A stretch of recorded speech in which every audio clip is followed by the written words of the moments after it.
안녕하세요. 로펌 머스트노우의 조우성 변호사입니다. 자, 오늘 개인정보보호법 중에서 이 주민등록번호를 어떻게 취급할 거냐, 이 부분을 좀 말씀을 드릴게요. 우리가 일반적으로 알고 있기로는 그 주민등록번호 함부로 수집하면 안 돼. 그랬다가는 아주 골치 아파. 개인정보보호법이 강화가 돼서 함부로 취급하면 안 돼. 이렇게 알고 계실 텐데요. 정확하게 제가 좀 설명을 드릴게요. 원래 주민등록번호를 따로 규정하지 않고 개인정보보호법에는 고유식별정보라는 이런 개념을 썼었습니다. 일반 개인정보 중에도 조금 비밀성이 강화되는 두 개의 정보가 있었어요. 그게 첫 번째가 민감정보고 두 번째가 고유식별정보였습니다. 그러면은 민감정보란 게 뭐지? 민감정보는 말 그대로 그 개인에게 좀 민감한 정보인데요. 이렇게 법에는 예를 들어 놨어요. 그 사람의 사상, 신념, 노조나 정당의 가입, 탈퇴 여부, 정치적 견해, 건강, 성생활 등에 관한 정보, 플러스 대통령령으로는 두 가지 정도를 얘기하는 것이 유전자 검사 등의 결과를 얻어진 유전 정보, 그리고 이 사람의 전과 정보, 이런 것들은 되게 민감한 정보다. 민감한 정보라서 상당히 엄격히 취급되어야 된다라는 거고요. 또 그거와는 다른 카테고리지만 역시 엄격하게 취급되는 정보 중에 하나가 고유 식별 정보라는 게 있었어요. 고유 식별 정보란 게 뭐냐? 원래 큰 개념이 개인정보라는 게 큰 개념이 있고 그 개인정보 안에 아주 핵심의 고유 식별 정보라는 그 챕터가 있는 거거든요. 개인정보는 그 자체로는 누군가를 파악하기는 힘들지만은 다른 정보하고 결합이 되어서 저 사람은 누구다라는 게 인정이 되는 모든 정보가 다 개인정보에 포함이 되는 거예요. 예를 들어서 이 사람의 직장만 가지고는 이 사람이 예를 들어 로펌 머스노우의 단인데 그것만으로는 그 사람이 누군지를 파악이 안 되지만 다른 정보, 그 사람의 전화번호라든가 그 사람의 이름이라든가, 자, 이름도 만약에 동명이인들이 많은데 그 이름과 이 사람의 직장인 로펌 머스노우가 결합이 되면 누구로 특정이 되지 않습니까? 이렇게 다른 정보하고 결합이 되어서 누군가를 특정할 수 있는 그것도 개인정보로 취급이 되거든요. 그러니까 다른 정보와 결합이 되어서 누군가를 identify, 확정할 수 있는 것도 개인정보인데 다른 정보랑 결합될 필요 없이 그냥 그것만 딱 있으면 이거는 누구네 라고 바로 딱 때려잡을 수 있는 그 정보는 진짜배기 정보죠. 그 개인정보죠. 그게 바로 고유 식별 정보라는 겁니다. 그럼 고유 식별 정보라는 게 뭐가 있을까? 얼핏 생각해 볼 때 주민등록번호 있지? 여권번호, 그 다음에 운전면허의 면허번호, 또 외국인 같으면 외국인 등록번호. 이거는 그 번호만 딱 때리면 이 사람이 누군지가 바로 나오기 때문에 이런 정보를 뭐라고 한다? 고유 식별 정보라고 합니다. 그래서 이 고유 식별 정보는 개인정보보호법 24조에 딱 규정이 되어 있어요. 그래서 요거는 상당히 엄하게 다루어야 되고, 그 다음에 반드시 다룰 때는 그 사람에게 다 알려주고 동의를 받아야 되고 이렇게 나와 있는데요. 그래서 예전에는 주민등록번호를 이렇게 받는 과정은 주민등록번호는 고유식별 정보의 하나였기 때문에 고유식별 정보를 어떻게 다루라고 하는 개인정보보호법 24조에 따라서 처리하면 됐었어요. 가장 핵심이 뭐냐면 법에서 이런 고유식별 정보를 취할 수 있는 경우는 당연히 예를 들어서 이런 겁니다. 우리 급여 같은 거 주려고 할 때 또 사대보험 같은 거 가입시키고 이렇게 할 때 회사 입장에서는 그 직원의 개인정보 중에도 주민등록번호가 필요할 수밖에 없어요. 이런 경우는 당연히 이제 고유식별 정보를 우리가 받을 수 있죠.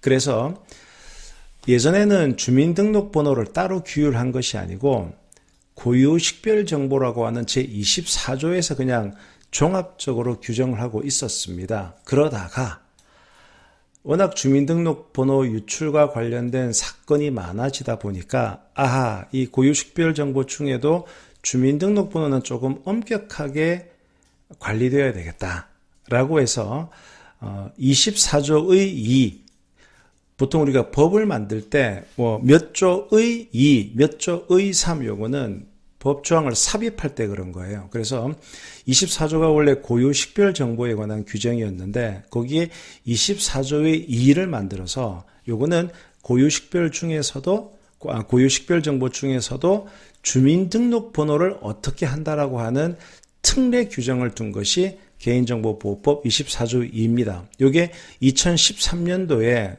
삽입이 되어서 2014년도부터 시행이 되거든요. 자, 그러면 일단 여기까지가 우리가 뭘 알아둬야 되냐. 주민등록번호는 이게 더 엄격하게 우리 법이 규율하고 있구나. 그럼 이게 어떻게 엄격하게 규율하고 있는데, 이제 제가 포인트만 알려드릴게요. 옛날에는 주민등록번호도 고유식별 정보였기 때문에 크게 두 가지였어요. 법에서 반드시 고유식별 정보를 필요하다. 아까 제가 급여 줄 때 사대보험이 필요할 듯이 이런 경우에 받을 수 있다. 또 하나가 중요한 게 본인의 동의를 얻으면 됐었어요. 그러니까 예전에 2013년 법이 만들어지기 전에는 주민등록번호도 고유식별 정보니까 그 고유식별 정보에 따른 그 법에 따라서 본인이 동의하면 내가 주민등록번호 줄게. 본인의 동의만 받으면 수집이 가능했다는 겁니다. 그런데 24조 2가 만들어지면서 2014년 이후부터는 안 돼. 즉, 동의해도 안 돼요? 동의해도 안 돼. 라는 겁니다. 그런 게 어디 있어요? 여기 있어. 그래서 이 제24조 2에는 이렇게 돼 있어요. 24조 2 제1항이 제24조 1항에도 불구하고, 이 불구하고가 뭐냐 그러면, 즉, 개인의 동의를 받으면 고유식별 정보는 취득할 수 있다라는 옛날 법 조항이 있음에도 불구하고 그렇게 못한다는 얘기죠. 즉 아주 예외적인 요런 경우 빼고 나면은 주민등록번호는 얻을 수 없다. 그러면 요런 그게 뭔데? 첫 번째가 법률에서 구체적으로 이런 경우에는 주민등록번호를 요구할 수 있어요. 허용할 수 있어요. 요런 경우. 아까 무슨 세금을 낸다든가 또는 그런 경우에는 법에다가 허용이 돼 있어요. 그럼 두 번째는 또 뭐냐? 정보 주체, 즉 그 주민등록번호 주인, 정보 주체나 제3자의 급박한 생명, 신체, 재산의 이익을 위하여 명백히 필요하다고 인정되는 경우. 이런 아주 시급한 경우에는 또 할 수 있다. 근데 이제 문제는 뭐냐? 예전에는 정보 주체가 동의만 하면은 받을 수 있었는데 이제는 동의에 의해서 받을 수 있다는 그게 사라져 버린 거예요. 따라서 이 주민등록번호는 그냥 우리가 취득할 때 본인한테 동의 받으면 되지 우리 동의서 받을 때 주민등록번호도 내가 주는데 동의합니다. 이래 하면 되지 않겠어요? 옛날에는 그게 가능했는데 지금은 안 된다는 겁니다. 왜냐? 24조 2라는 이 조항 때문에 그렇다는 얘기예요. 그래서 우리 24조 2라는 이 주민등록번호를 처리하는 이 규정을 보면 1항하고 2항, 3항이 중요한데요. 1항에는 뭐라고 되어 있느냐?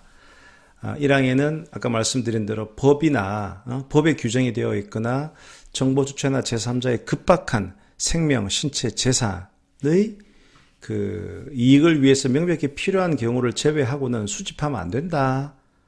동의받아도 안 된다. 이런 의무조항이 있었잖아요. 그 다음에 두 번째가 이렇게 수집이 된 거는 2항에서 이게 함부로 분실, 도난, 유출, 위조, 변조, 훼손 안 되도록 암호화 조치를 해야 된다. 어떻게 암호화하냐 이런 것들은 이제 세부 규정에 나옵니다. 그거는 달리 제가 또 말씀을 드리고요. 그래서 1항은 함부로 수집하면 안 된다. 동의를 얻더라도. 2항은 암호화해야 된다. 그다음에 3항이 뭐라고 돼 있냐 그러면 좋다. 주민등록번호를 처리할 수 있는 경우라 하더라도 아까 법의 규정이 있거나 반드시 명백히 본인이나 제3자의 급박한 생명, 신체, 재산의 이익을 위해 필요한 이런 급박한 경우일 하더라도 이런 경우에도 정보 주체가 인터넷 홈페이지를 통해서 회원으로 가입하는 단계에서는 주민등록번호를 사용하지 않고도 회원으로 가입할 수 있는 방법을 제공해야 된다. 그러니까 가입하는 단계에서는 가입할 때는 주민등록번호 사용하지 않고 쓸 수 있는 그 핀 번호 같은 거 이런 방법을 제공해야 된다라고 나와 있어요. 그럼 만약에 이런 것들을 위반하면 어떻게 되는데 이런 것들을 위반하면 과태료 3천만 원 이하의 과태료가 부과돼요. 즉 함부로 주민등록번호를 수집한다든가 암호화 조치를 하지 않는다든가 그 다음에 주민등록번호 이외에 다른 핀 번호 이런 그 대안을 마련해서 홈페이지로 가입하는 이런 절차를 마련해 놓지 않으면 그 자체는 과태료의 대상 3천만 원 이하의 과태료의 대상이 된다 그 얘기입니다. 그래서 이 주민등록번호에 대한 부분은 워낙 중요하기 때문에 일단 이 영상에서는 이렇게 주민등록번호에 대한 규제가 엄격하게 강화되었다는 점을 먼저 말씀드리고 다음 영상에서는 그럼 구체적인 사례별로 이 주민등록번호 수집, 관리 어떻게 해야 되는지를 말씀을 드리도록 하겠습니다. 지금까지 로펌 머스터 노우의 조우성 변호사였습니다.